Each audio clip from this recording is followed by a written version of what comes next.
அனைவருக்கும் என்னுடைய பணிவான வணக்கங்கள். நம் அனைவரும் ஒரே இலக்காக ஒரே எண்ணம் என்ன வேண்டுமென்றால் நம் ஒரு அரசு அதிகாரியாக ஆவதே நம்மளுடைய பெரிய இலக்காக இருக்கிறது. அதை நோக்கி நம்மளுடைய பயணங்கள் சென்று கொண்டிருக்கிறோம். அரசு வேலை என்பது எதற்காக அப்படி என்ற ஒரு பார்வையில் பார்க்கும் பொழுது ஒரு சிறியதாக ஒரு கருத்தினை சொல்லி தொடங்கலான்னு இருக்கிறேன். சமீபத்தில் நடந்து சென்று கொண்டிருந்தேன். காலில் ஒரு முள் குத்தியது. முள் குத்திய உடனே என் கையும் என் கண்ணில் இருந்து கண்ணீர் வந்தது. என் கை தான் அந்த முள்ளை பிடுங்கியது. என் சக தோழர்கள் கூட வந்திருந்தார்கள். அவர் கண்ணில் முள்ளு தானே குத்தியது அப்படி என்பது தான் அவர்களுக்கு. ஆனால் அந்த முள் வலியை அனுபவித்தவங்களுக்கு தான் அந்த வலிகள் என்னது பெருசாக அது சின்னதோன்னு தெரியும். எதிர்த்தாப்பில் இருக்கிற பார்க்குறவங்களுக்கு அது சின்ன ஒரு முள்ளாக தான் தெரியும். அப்போ இது ஏன் சார் நமக்கு சொல்கிறீங்க? இதே தான், ஓகேவா? நமக்கு ஏதாச்சும் ஒரு சூழ்நிலை வரும்போது யாரும் நமக்காக உதவி செய்ய மாட்டார்கள். அப்போ நமக்கான தேவை நம்ம தான் இதுபட வேண்டும். அப்போ நம் ஒரு உயர்ந்த இடத்துக்கு செல்ல வேண்டும் என்றால் நமக்கு பிறர் உதவி செய்வார்கள், அவர்கள் நமக்கு செய்வார்கள் என்ற எண்ணத்தில் இருந்தால் கடைசி வரைக்கும் நம்மளுடைய இலக்கை நம் அடைய முடியாது. அப்போ நம் ஒரு இலக்கை அடைய வேண்டும் என்றால் நம் காலில் குத்திய முல்லை எங்கேயோ இருக்கின்ற கை, மேலே இருக்கின்ற கை கீழே குத்துகின்ற முல்லை எந்த அளவுக்கு பிடுங்குகின்றதோ அந்த அளவுக்கு நம்மளுடைய தேவைக்கு நாம் தான், யாரோ ஒருத்தவங்க உதவி பண்ணுவார்கள் என்பதை விட நமக்கு நாம் தான் உதவி செய்ய வேண்டும். அந்த போல தான் நமக்கு ஒரு படிப்பை நோக்கி போனோம் என்றால் நாம் தான் அதற்கான தேடுதலை தேடி அதற்கு என்ன தேவை, அதை எப்படி படிக்கலாம் என்ற ஒரு வழியை நம் வகுத்தால் மட்டுமே நம்மளால் என்ன பண்ண முடியும், நம் இலக்கை அடைய முடியும். ஆனால் தயவு கூர்ந்து உங்களுடைய இலக்கு என்பதை தெளிவாக வையுங்கள். அதற்கு நம்மளுடைய முழு சப்போர்ட் இருக்கும். வாங்க நம்ம இன்னைக்கான டேஸுக்கான வீடியோ பார்ப்போம். 250 டேஸ் சேலஞ்சில் நம்ம அழகாக போயிட்டுருக்கோம். இன்னைக்கான வீடியோ நம்ம பார்க்கலாங்களா? என்ன அப்படின்னு பார்த்தீங்கன்னா ரொம்ப முக்கியமானது. நம்மளுக்கு தமிழ், இங்கிலீஷ், நம்மளுக்கு ஜிகே, மேக்ஸ் அப்படி வருங்களே, அந்த ஓரியன்டில் நம்ம பார்க்கலாம். இப்போ ஃபஸ்ட்டு இங்கே என்ன இருக்குது அப்படின்னு பார்த்தீங்கன்னா அகரை வரிசைப்படுத்துக சொற்றொடர்களை அப்படின்னு இருக்காங்க. அப்போ அகரை வரிசைனா நம்மளுக்கு எப்பவுமே தெரியும், ஓகேவா? கா, கி, கு, கு, கே, கே அப்படின்றது. அப்போ அந்த அகர வரிசையில் போங்களே, அது பிரகாரம் நம்மளை வரிசைப்படுத்த சொல்கிறாங்க. அப்படி பார்க்கும்போதே பார்த்தீங்கன்னா நான் என்பதெல்லாம் லாஸ்ட்டாக வரும். அதுக்கு ஃபஸ்ட்டே பார்த்தீங்கன்னா என்ன வரும்? ஆ, ஆ, இ, உ, ஓ, அந்த வரிசை தானே போகும். அப்படி பார்க்கும்போது ஃபஸ்ட்டு எது அப்படின்னு பார்த்தீங்கன்னா எக்காலம் அப்படின்னு. இது எல்லாமே இசைக்கருவியை வச்சு என்ன சொல்லிடுறோம்னா நம்மளுக்கு அகரை வரிசைப்படுத்த சொல்கிறாங்க. அப்போ எக்காலம், அப்போ கைமணி நம்மளுக்கு தெரியும், கைமணி. கொம்பு இந்த நீட்டாக வளைஞ்சிருக்குங்களே அது. அதுக்கப்புறம் சங்கு நம்மளுக்கு தெரியல, நம்மளுக்கு நிறைய பேர் ஊதுவாங்க சங்கு, ரைட், ஓகேவா? அதுக்கப்புறம் தவில் அப்படி என்பது இது. தவில் நம்ம பார்த்துருக்கலாம், அது ரைட், ஓகே. அதுக்கப்புறம் நாதஸ்வரம் எல்லாருமே பார்த்தீங்கன்னா நம்ம கல்யாண வீட்டில் ஊதுறது நம்மளுக்கு தெரியும். மிருதங்கம் அதுவும் நம்மளுக்கு தெரியும். நம்மளுக்கு பார்த்தீங்கன்னா இந்த தெருக்கூத்து அவங்களாம் வச்சிங்கன்னா மிருதங்கள் வச்சுருப்பாங்க. வீணை, ஓகேவா? நம்மளுக்கு அடுத்தது என்ன வருது? சரஸ்வதி பூஜை வருது. சரஸ்வதி அவங்க கையில் என்ன வச்சுருப்பாங்க? வீணை வச்சுருக்கிறதுலாம் நம்ம பார்த்துருக்கோம். அப்போ இது எல்லாமே இப்படி தான் பார்த்தீங்கன்னா நம்ம அகர வரிசையில் எழுத வேண்டும். நம்ம அடுத்த வினாக்கு போயிடலாம்.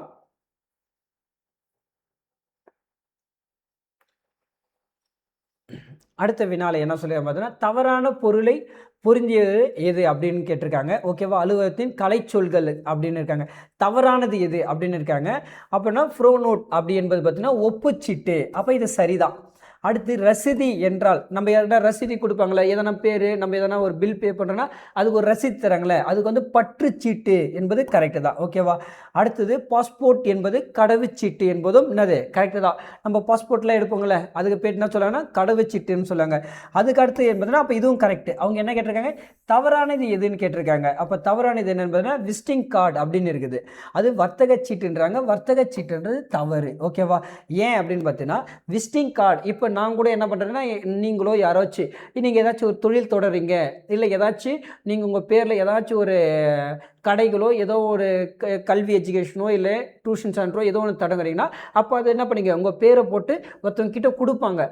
அப்போ கொடுக்கும்போது என்ன பண்ணாங்க அவங்க அது பார்த்துட்டு என்ன பண்ணுவாங்க பார்த்தீங்கன்னா அதனால் முதலீடு போடுவோ இல்லை அதுலேருந்து லாபமோ கிடையாது.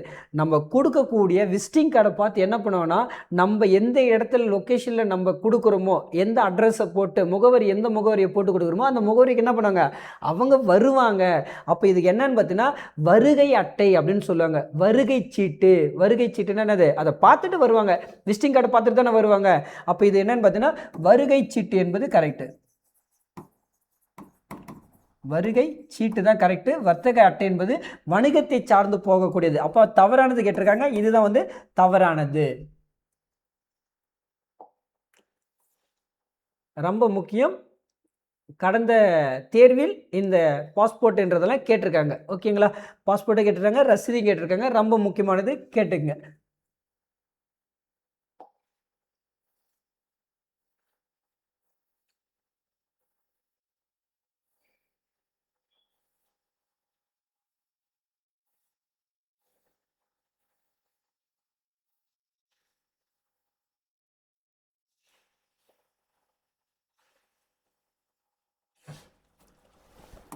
அடுத்தது என்ன கொடுத்துருக்காங்க சார் அப்படின்னு பார்த்தீங்கன்னா, தமிழ்நாட்டில் நடந்த நிகழ்வுகளுக்கு தொடர்பான ஓகேவா பின்வரும் கூற்றுகளை காண்க அப்படின்னு இருக்காங்க. என்ன கேட்டிருக்காங்க பார்த்தீங்கன்னா, அதற்கு தொடர்பானது என்ன அப்படின்னு நம்ம கேட்டிருக்காங்க. லாஸ்ட்டாக இதில் கேட்கப்பட்ட கொஸ்டின் நம்ம லாஸ்ட் வீடியோவில் நம்ம பார்த்துருப்போம். என்ன அப்படின்னு பார்த்தீங்கன்னா, மெட்ராஸ் மாநிலம் பெயர் மாற்ற சட்டம் 1962 நாடாளுமன்றத்தில் அப்படின்னு இருக்காங்க. அது என்னன்னு பார்த்தீங்கன்னா, இதில் என்ன கேட்டிருக்காங்க, சரியானது எது தானே நம்மளுக்கு கேட்டிருக்காங்க. சரியானது என்னன்னு பார்த்தீங்கன்னா, ஒரு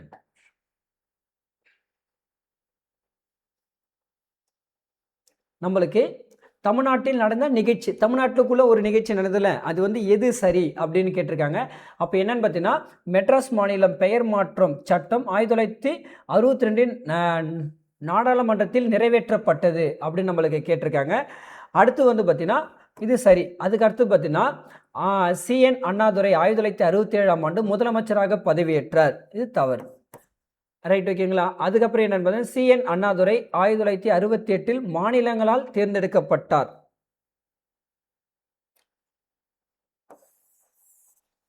சரி, ரைட், ஓகே. அதுக்கப்புறம் பார்த்தீங்கன்னா, மெட்ராஸ் மாநிலத்தின் பெயர் மாற்ற சட்டம் 1969 நடைமுறைக்கு வந்தது. ரைட், ஓகேவா? அப்போ இது என்னன்னு பார்த்தீங்கன்னா, இது ரெண்டும் 1ம் 2ம் வந்து பார்த்தீங்கன்னா தவறானது. ஓகேவா? அப்போ என்னது பார்த்தீங்கன்னா, இது சரி. ஓகேவா? 1909 சரி. 1ம் 2ம் இது சரியானது. அவன் வந்து பார்த்தீங்கன்னா, இதுவும் சரி. அவன் தவறானதாக கேட்டிருக்கான். இது 2ம். அப்போ ஆப்ஷன் 1, ஆப்ஷன் 3 இதுதான் வந்து பார்த்தீங்கன்னா.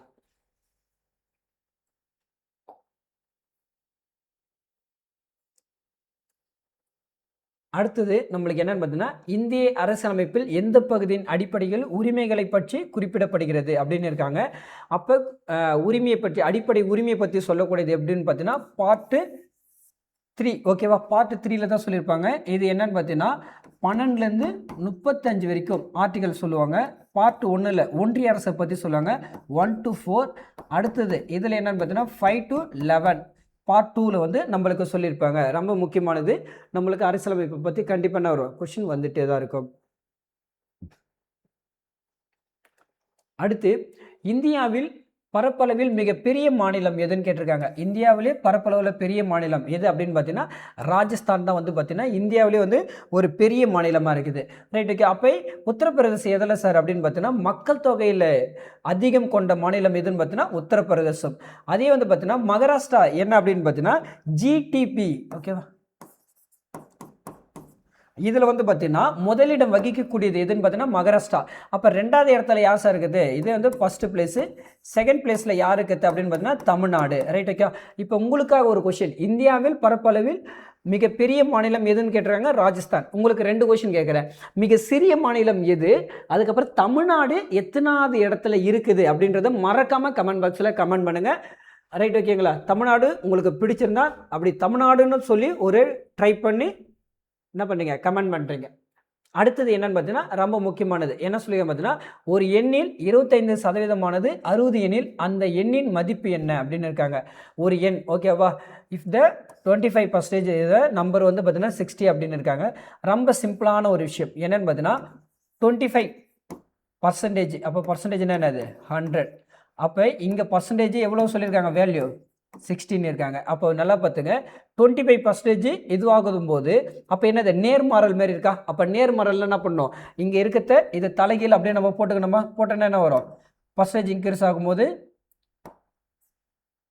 அப்படியும் நம்ம போடலாம். அப்படின்னா இன்னும் சிம்பிளாக இப்படி நம்ம பண்ண அடிச்சா என்ன வரும், ஒரு 25 425 இப்போ என்ன பண்ணிக்கலாம், ஒரு எண் அப்படின்னு இருக்காங்க, எண் அப்படின்னு வச்சுக்கோங்க. ஓகேவா?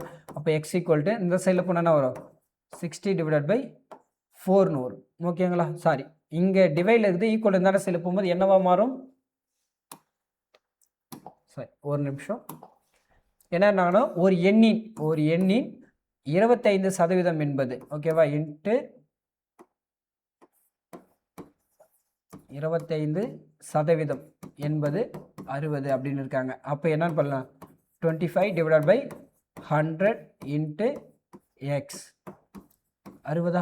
இப்போ என்ன இருக்குது அடிக்கலாமா? அடித்தா என்ன வரும்? 25 425 100. அப்போ இங்கே என்ன பண்ணிக்கலாம் எக்ஸை மட்டும் வச்சுக்கலாம். இங்கே டிவைடில் இருந்து ஈக்குவல் தானே செலுத்தும்போது என்னவோ மாறும் மல்டிப்ளிகேஷனாக மாறும்.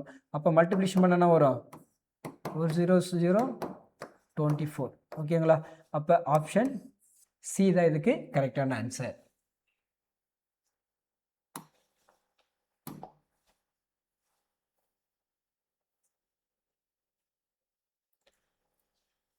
ரைட். அடுத்து என்ன சொல்லிக்கிறாங்கன்னா HCF இந்த 2 நம்பர் அதில் வந்து பார்த்தீங்கன்னா 12 அப்படின்னு இருக்காங்க. இது LCM 180ன்னு இருக்காங்க. 1 நம்பர் வந்து பார்த்தீங்கன்னா எவ்வளோவா 36 அப்படின்னு இருக்காங்க.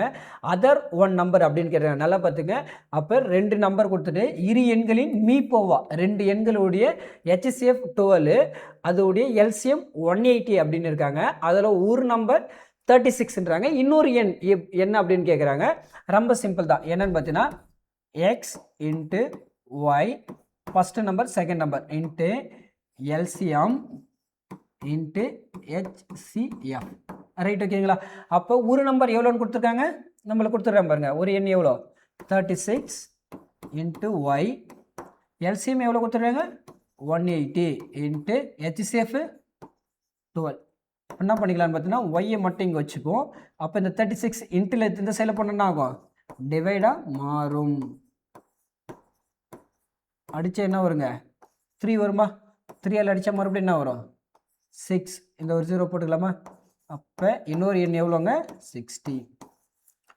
60 இருக்குங்களா? ஆப்ஷன் பியில் இருக்குது பாருங்கள். ரொம்ப முக்கியமானது. இந்த கொஷின் அடிக்கடி நம்மளுக்கு ரிப்பீட்டடாக வந்திருக்கு. கண்டிப்பாக உங்களுக்கு பிடிச்சிருந்தால் ஒரு லைக் பண்ணுங்கள். நம்மளுடைய சேனலுக்கு சப்போர்ட் பண்ணுங்கள். அனைத்துக்கு அவங்களுடைய வெற்றிக்கு இது வந்து ஒரு பெரிய ஊண்டுகோலாக நம்ம இருப்போம். அதனால் ஏன் இதெல்லாம் உங்களுக்கு நம்ம சொல்லித்தரோம் என்றால் நான் கற்ற கல்வியை எப்பொழுது ஒரு தம் கற்ற கல்வியை பிறருக்கு சொல்லிக் கொடுக்கும்போது மட்டுமே தன் கற்றதுக்கான பயன் கிடைக்கும் அப்படின்னு நிறைய அறிவுபூர்வமான நம்மளுடைய வல்லுநர்லாம் சொல்லியிருக்காங்க. அந்த ஒரு வகையில் தான் தான் கற்றதை உங்களுடன் பகிர்ந்து கொள்வதில் எனக்கு பெரும் ஒரு மகிழ்ச்சியாக இருக்கிறது. இதில் எது ஒரு சந்தேகம் இருந்தாலும் இதில் எது தவறு இருந்தாலும் கமெண்ட் பாக்ஸில் கமெண்ட் பண்ணுங்கள்.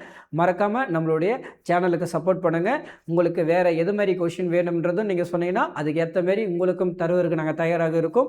உங்களுடைய தொடர்ச்சியான பயிற்சிகளை மட்டும் நம்ம கிட்ட கொடுங்க. உங்களுக்கான வெற்றியை நாங்கள் தேடித்தரோம். உங்களுடைய நோக்கம் ஒன்றே ஒன்று தான். நம்மளுடைய எல்லாருடைய நோக்கமும் அரசு வேலை வாங்க வேண்டியது. அதற்காக முழு மூச்சு நீங்கள் அதுக்காக உழைத்து கொண்டிருங்கள். கண்டிப்பாக நமக்கு ஒரு வெற்றி என்பதை இலவாக கண்டிப்பாக கிடைத்துவிடும். அடுத்த வீடியோவில் உங்களை சந்திக்கிறேன். நன்றி, வணக்கம்.